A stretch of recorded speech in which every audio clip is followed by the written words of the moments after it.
Le père Vial, vous en souvenez? Il est arrivé pendant la guerre. Je ne sais pas vraiment la date. Mais il était aussi un prêtre pour toutes les communes environnantes. Et il faisait tout en vélo à l'époque. Après, il a eu une bagnole, enfin, 2 places, je ne sais plus, pointue à l'arrière. Je ne sais plus la marque. Et on allait bien sûr avec lui pour lui aider, pour servir à la messe ou pour les mariages. Il fallait qu'on suive. Des fois, pendant qu'il conduisait, nous, on lui roulait sa cigarette. Il fumait pas mal, on lui roulait ses cigarettes. Ouais, c'était tout comme ça. Il était très populaire, non? Les gens l'aimaient bien. Ah oui, oui. Ouais, et puis bon, il était assez dynamique. Parce qu'il y avait comment? Il y avait des scouts ou des organisations de jeunes qui le... Ah ben, oui, il nous a menés en balade. Enfin, il était allé sur Ambel, en Blaise, des trucs comme ça. Ouais. Mais là, c'était tout à pied, bien sûr. Ah, bien sûr, ouais. On était monté sur Ambel. On avait traversé Gervanne sous la Douise. Enfin, on avait couché dans un grenier à foin à Amblaise. Bien sûr, on avait dû y passer 2 jours, je ne me rappelle plus. Est-ce qu'il n'y avait pas une fanfare ici? Oui, qui était dirigée par M. Colomb, Léopold Colomb. C'est ça. Vous avez connu? Oui, enfin. Oui, mon père en faisait partie, enfin, je sais pas. Il y avait des balles. Ah oui, à l'époque, oui. Il n'y avait pas la télé aussi, hein, donc. Oui. Ça permettait de se rencontrer. Enfin, je vois comme mes parents, enfin, la famille de ma mère, qui était à Rabisson, donc sous Saint-Pancras, ils allaient noyer chez M. Moulin à Lauzeron. Donc ils partaient le soir et ils rentraient peut-être à 3 h du matin, le temps de faire le trajet, de noyer et puis de revenir à la ferme. Oui, mais ça faisait quand même quoi? Ça faisait une heure et demie de marche? Oh, sûrement, oui, ça devait faire... Déjà, rien que de trajet, il y avait pour 3 heures, sûrement. Et puis il y avait les gens qui avaient cette histoire des billes. Les billes, c'était... Parce que... Vous n'avez pas connu, pas du tout. Non, j'ai pas connu. C'est la famille Keller qui travaillait à la carrière, donc à Piolet, qui extrayait les blocs, et puis c'était M. Gontard avec un mulet et un tombereau qui descendait ces... Donc il devait les amener plutôt chez M. Hens, et casser sur leurs genoux pour faire... Il y a 2 différences de forme, enfin c'était toujours des cubes, mais pour faire des billes ou pour faire des galets, des buts. C'est-à-dire, c'était cette grosseur. Alors il faisait deux variétés. Et après c'est M. Gontard qui les redescendait à Blacon, donc pour les mettre en forme. Après ils ont changé le système, ils faisaient avec la terre cuite. Mais au départ, c'était des pierres, vraiment, la pierre de taille. Enfin. Et sauf erreur de ma part, enfin justement, vous dites M. Keller, c'est un nom alsacien. C'est des gens qui étaient, avec M. Hens, il y avait 2 ou 3 familles comme ça qui étaient venues d'Alsace. Et puis il y a des Allemands, un peu comme après que la Russie, enfin les Allemands qui sont venus aussi dans la région pour pas être pris dans la RDA, c'était. Oui, mais alors ça, c'est quand? Ça se situe quand est-ce qu'il y a des Allemands qui viennent ici? Ah, ça doit être en 60, peut-être 65, je ne sais pas trop. Ah, vous vous souvenez de ça? Ah oui, oui. Oui, enfin, à une époque, il y en avait plusieurs familles qui étaient... Il y en avait à Les Soulets, mais à Mourouze. On travaillait justement sur la route de Mourouze et on les voyait passer. On avait refait les traversées, les caniveaux, des trucs comme ça. Ah oui, parce que... C'était au moment où ils arrivaient. Et ils se sont installés, ils sont restés? Assez longtemps, oui. Ah oui, ils exploitaient la ferme à Les Soulets aussi. C'était la première ferme en rentrant dans le village. Vous rejoignez l'entreprise de votre père. Et l'entreprise de votre père, il y avait combien de compagnons? C'était un peu variant parce que suivant le chantier, bon, il fallait... Des fois, c'était aussi les propriétaires qui commandaient le travail, mais qui aidaient en même temps pour approvisionner avec leurs chevaux, leurs tombereaux, parce qu'à l'époque, ils ne faisaient pas de béton, enfin à part des dalles, enfin des dalles, pas des dalles, mais des glaciers en béton, mais autrement le reste c'était toute la maçonnerie, en pierre. Comme chez monsieur Béranger à Lauzeron, donc ils avaient fait un grenier à foin à côté de la maison, mais tout bâti en pierre. Alors là, il devait avoir pas mal d'artisans avec lui, enfin des ouvriers avec lui, qui avaient l'habitude déjà de la maçonnerie, enfin de travailler. Oui, il y avait beaucoup pour approvisionner aussi. Ça veut dire tout à la main? Ah, une bonne partie, oui. Il n'y avait pas de bétonnière, bien sûr. Comment, lorsqu'aujourd'hui vous promenez et que vous voyez vos collègues d'aujourd'hui travailler, qu'est-ce que vous en pensez? Mais nous, on a quand même profité quand même de la modernisation, parce que bon, tout de suite, après, on travaillait comme mon père, enfin, tous les trois, et ma soeur, et puis mon beau-frère après, et ma soeur faisait un peu la comptabilité avec. Ouais. Alors, mais à une époque, on était 15 avec les ouvriers, quoi. Ouais. Mais ça, c'était bien après. C'était là, mon père, il a dû prendre sa retraite, et nous, on avait déjà pris un peu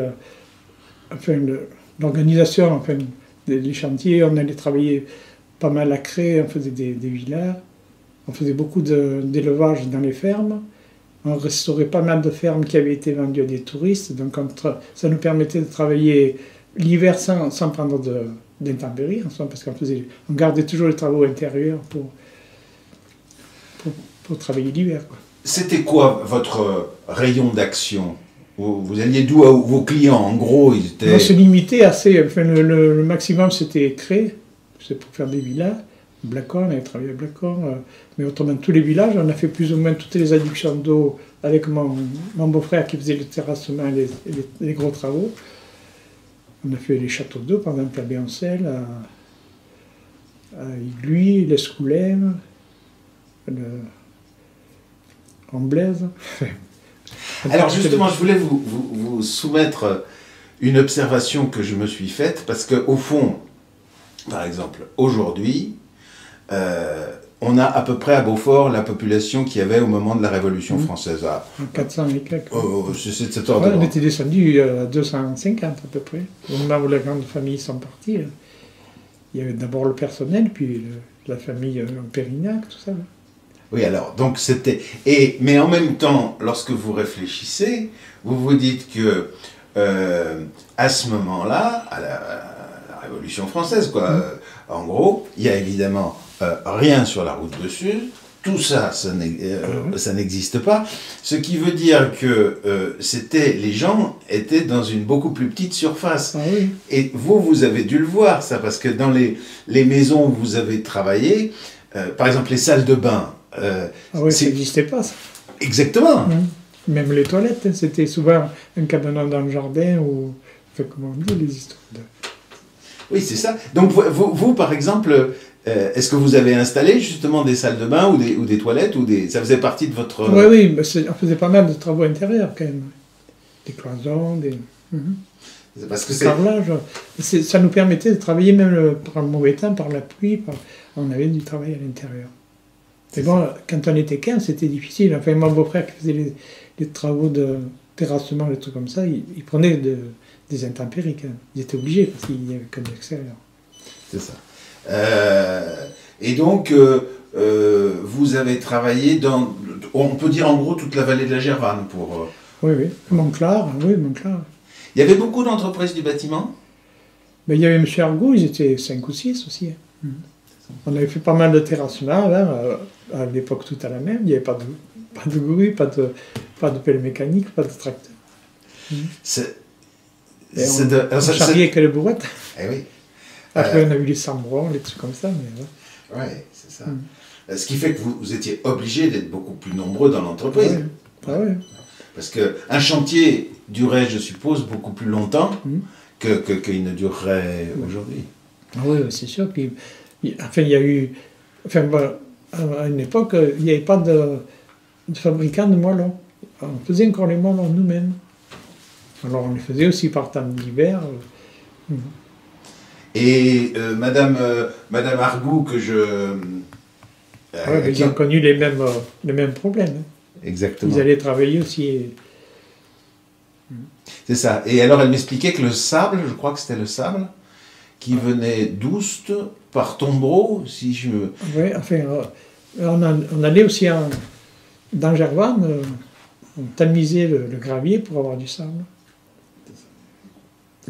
Ah oui, c'était monsieur Pierre Colomb qui avait un tracteur avec une remorque, on le chargeait à la main, bien sûr. Et puis on montait des fois à plan de baie, ou enfin suivant les besoins.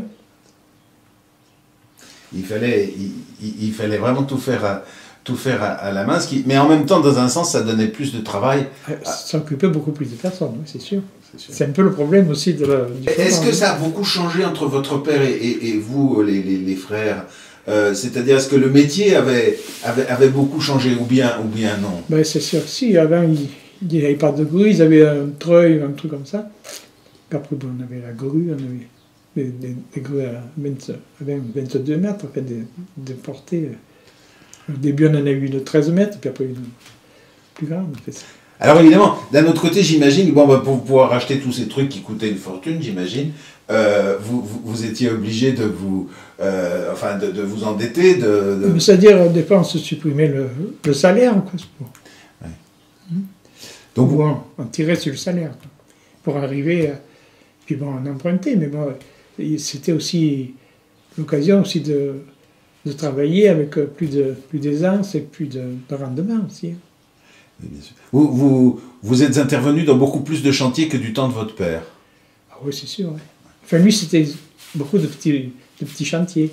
Mais après, il en a fait aussi comme les contreforts qu'il y a vers on appelle ça le jardin, à côté en face chez M. Rousset.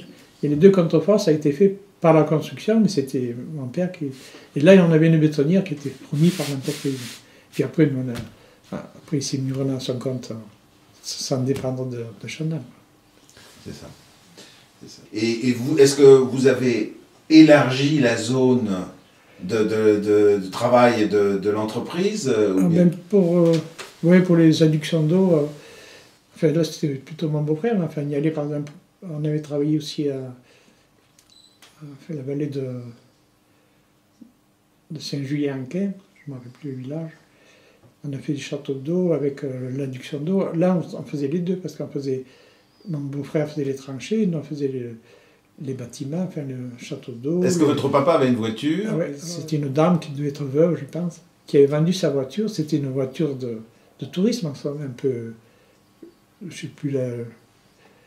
Harkoun avait eu un peu pareil, et il l'avait fait transformer par M. Colomb en camionnette. Donc ça lui permettait après de transporter son matériel. Et un peu... Après, il en faisait transporter aussi par le ciment, ça revenait quand même par camion de... Ah voilà, il s'en est servi pour les chantiers, quoi, ça. Ouais. Pour porter, par exemple, 2 sacs de ciment pour faire de la maçonnerie pour la journée ou la demi-journée. Chaque fois, il rentrait à midi, il repartait chargé avec 2 sacs ou des mois. Dans l'immédiate après-guerre, les gens sont dans les fermes, dans le commerce. À partir de quand est-ce que vous avez l'impression que les gens ont commencé à travailler à Cray ou... Ben, ça a dû se faire un peu après, parce que nous, on a formé pas mal de jeunes qui, à 14 ans, ils arrêtaient l'école, ils ne voulaient plus aller à l'école. On les formait comme apprentis, et ils avaient, je ne sais plus, c'était 15 jours ou à Valence, ou à Livron, en formation. C'est ça. Et alors après, ils trouvaient du travail là-bas. Ils ont travaillé souvent jusqu'à l'âge du mariage. Puis après, ils se sont... Enfin, il y a par exemple le frère Robert Giry, il est rentré au casino. Un autre qui est rentré au pompier à Paris, fait des trucs comme ça, en se mariant.